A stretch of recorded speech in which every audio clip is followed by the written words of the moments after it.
Macy is our next cat friend.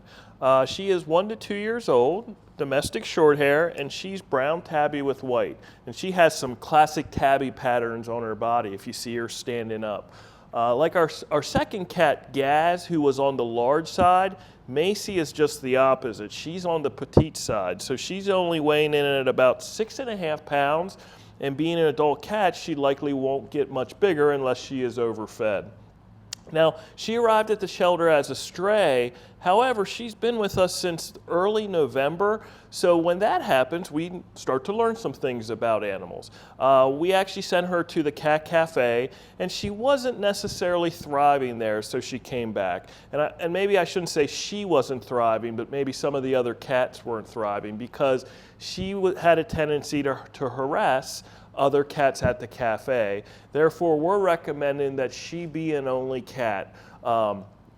She can be somewhat not food aggressive, but food possessive. So I don't think she was sharing very nice with the other cats, the food bowls, and maybe chasing them off. You can see that she is willing to climb up and greet Bethany there and settling into her lap.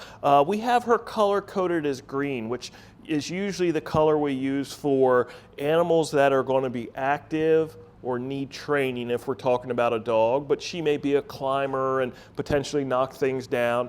Or we usually use the color coding of green for those animals that maybe aren't suited for living with other animals because they won't get along, or maybe they won't tolerate young kids trying to pick them up inappropriately or not petting them correctly, those kinds of things. So that color coding is probably accurate for her. Sometimes animals do change their coloring while they're at the shelter, and she was actually orange at one point, which is more of a relaxed, easygoing, your average cat, and we gave her the designation of green because of some of the characteristics we saw during her stay here at the shelter and then at the cat cafe.